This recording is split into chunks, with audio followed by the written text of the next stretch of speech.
You're muted. Not a big fan of American military interventionism myself. What do we do about that? Well, I'll tell you what we don't do. Okay? I'll tell you what we don't do. This. We don't do this. What? We have been in the Middle East broadly. Hey, yeah. For like 2 decades now. Okay.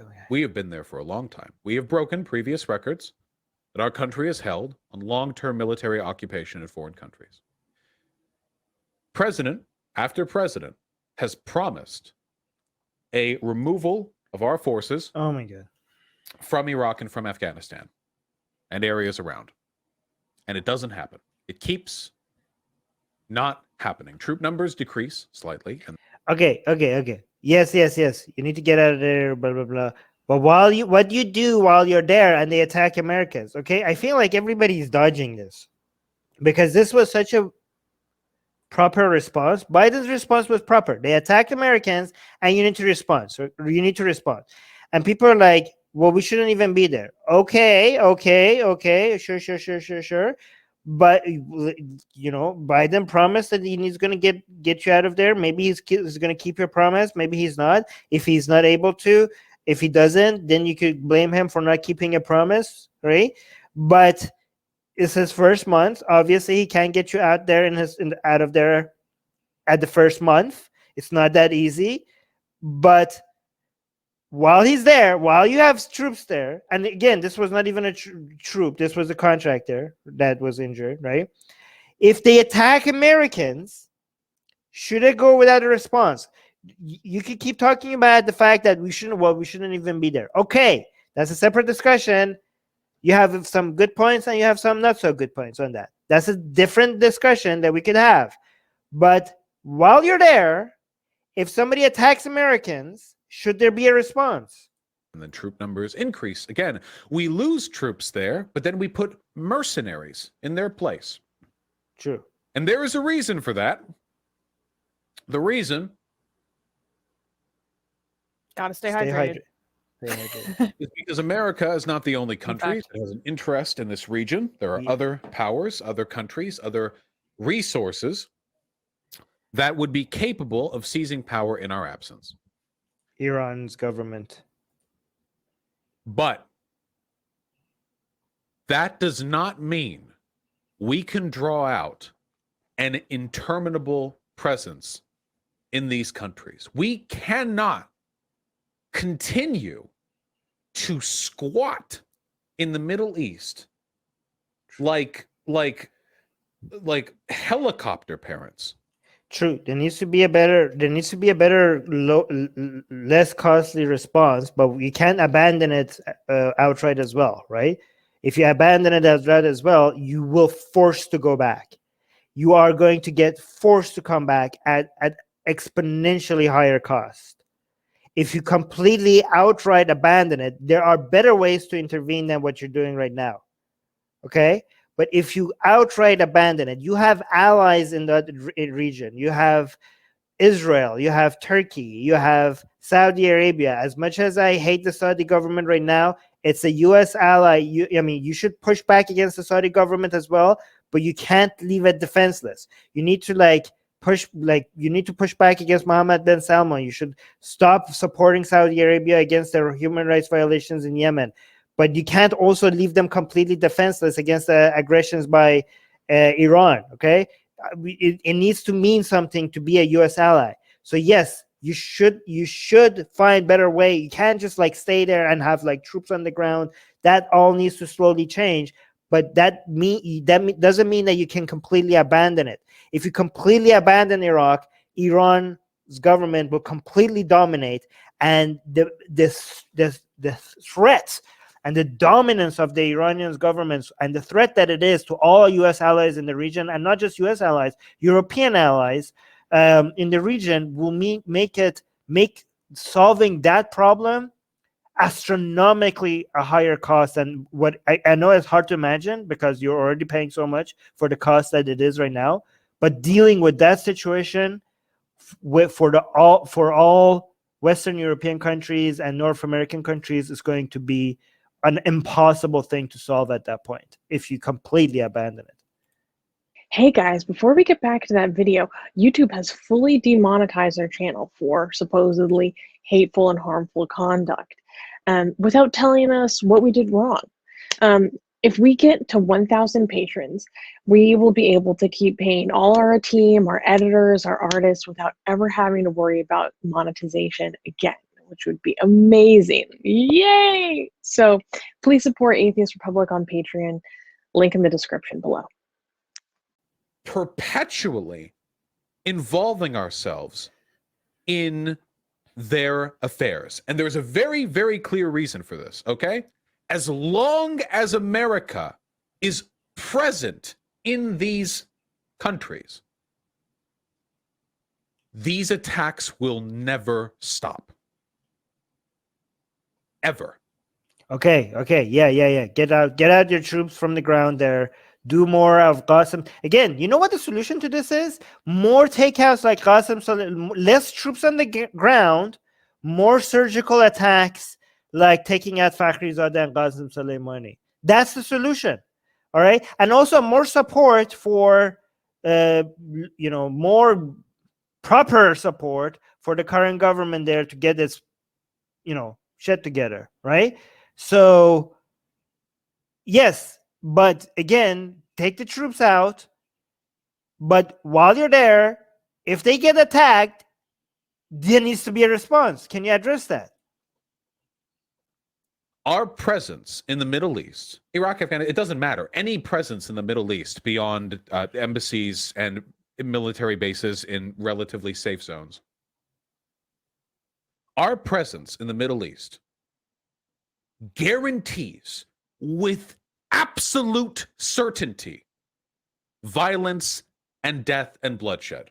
Hey, let me actually be clear. Even if you'd remove the troops, United States still needs to have an embassy in Iraq. And the United States embassy in Iraq does require an entire army to protect us. Given let's be clear. Let's be clear. Like, even if, take the troops out of the rest of Iraq as well. But you need to have, United States needs to have its embassy there. And given how much of a presence Iran has there, given what, with the existing army, with the level of security that the embassy in United States had in Iraq, Iranian militias still managed to, in the previous attack, get all the way to places that they shouldn't have. Like they got a place where they had the embassy staff, only separated by a glass. Like that's how close the people got to the staff. They managed to burn out, right? So even then, so let's not get crazy. Like there's still let's not get crazy. Let's not throw out everything out. Like you need an embassy there, and that embassy is going to require protection. And given the level of protection that the Iraqi military was able to provide Americans, which was basically none, you can see that American presence needs to be there, at least for the protection of the people, United States staff members that are working there. Because as long as we are there. So, when you say as long as we are there, what I'm saying is that even if you take out all the troops, you still have targets. You still have something for Iranian militia groups to be able to poke out. And that's never going to go away. Yeah, but it will be. In one sense, that is, our embassies are American soil. Yes. So any actions taken there it has a more heightened legitimacy. Right. But I'm just saying, like, you still have something. It's going to be less opportunity and less vulnerable, right? But at the end of the day, you still have something for Iran to be able to poke at. And let me just be clear: there are a lot of people in the Iraqi government and in Iraqi civilians that will be begging United States not to leave. Okay, I'm not saying that makes it okay, because there's also a whole bunch of them that were telling them to get the hell out already. Okay, but don't make it seem like this is like something that Iraqi people are like, oh, United States, get out of it. There will be people, there will be Iraqi citizens and politicians that will be constantly telling American troops that you are leaving us to be taken over by Iran's government if you leave us here alone. I'm not saying that makes it okay. I'm not saying that means that United States government should have troops on the ground there forever. But just know that that's also part of the thing that is going to happen. Anyways, let's continue. States and terrorist groups and militia groups that will send men to die to get us out. And who could blame them? I can blame them. I blame them. I volunteer rebuke. I will blame them. I blame them. Explain yourself, sir. Oh my God, guys. Okay, this is not a good take. Unless he says something in the next few seconds that makes it okay. What do you mean? Who can blame them? These are people that are willing to kill civilians to make a point. By the way, these are people that are attacking Americans. A lot of them don't want Americans to leave. Okay, so here's the politic dynamics. Okay, again, this is one example. There are a lot of different examples. It really depends from one group to another, from one proxy group to another. Even within one proxy group, different members might have different interests, right? But one way, for example, one frame of mind is like the people from Tehran, the mullahs in Tehran, want America to leave so that they could come and dominate Iraq fully. Okay, but the militias that are getting paid from Tehran to keep attacking American, they might not want America to leave. They're like, money is flowing. This is good for business. Mm-hmm. Like we need something to shoot at. Don't leave us, right? Like he's like, don't go behind the walls of your embassy. Like be spread around Iraq. We need easy targets, right? So again, I'm not saying it's as simple as that, but not all of these proxy groups that are attacking Americans, not all of them want Americans to leave. America and the Western powers that be have wreaked unfathomable damage to this part of the world and have been for a very long time since we drew the borders. True. Again. Also, since most of my life. Yes. Yeah, and also, by the way, here's the thing. The response to bad intervention is not no intervention. Okay? The response to bad intervention is good intervention. There is such a thing as good intervention. As citizens of America, Canada, Western European countries, or other countries, you could be like, you know what? I don't want our government to be like sitting back and letting the whole world burn, right? Like, I want them to work together in coalitions but using international agreements rather than going on it alone. We want to be part of the idea that when we said after World War II, never again, we want to be one of those countries that is responsible for actually making that mean something. Okay? So, just because, yes, we have a huge history after World War II of really bad intervention. So a lot of people have such a bad taste in their mouth that they can't even imagine good intervention. But it's possible, guys. It's possible to actually do good intervention. I know it's hard for everybody to imagine, but it's possible. And constantly we have interfered. We interfere through war. We do it, the deposition of leaders. We do it through this is a very complicated subject, but our continued support of Israel in the Middle East is also a very destabilizing factor in that region. Oh. See, there it goes. I mean, if you don't support Israel, okay, so here's the thing. There are good ways to support Israel and there are bad ways to support Israel. You cannot not support Israel. If you completely abandon Israel, like, you're leaving the most vulnerable group of people in a hostile environment.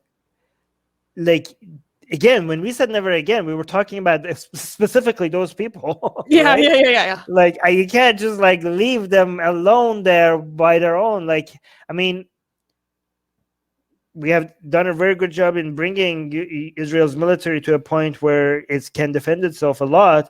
But again, you can't abandon your allies in such a, like, United States doesn't even abandon allies that are not in such a vulnerable position, in such a bad neighborhood, right? Like even with countries like, I mean, think about United States support for South Korea. South Korea is United States allies. South Korea is next to North Korea. So United States are like, you're a U.S. ally, and it needs to mean something that you're a U.S. ally. We back you against North Korea. Why should Israel be any different?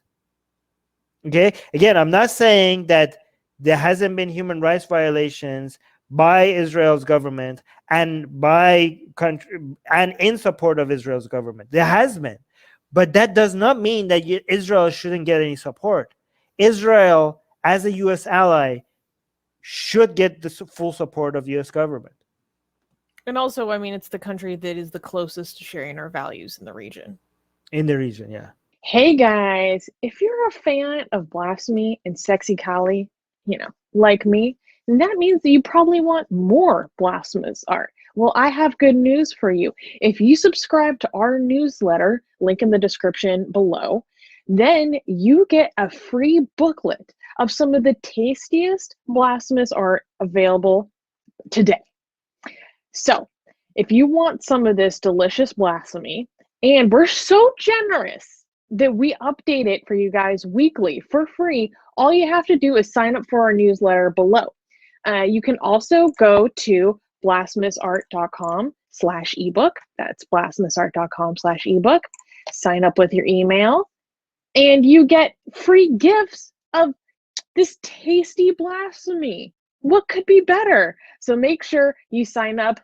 Link below.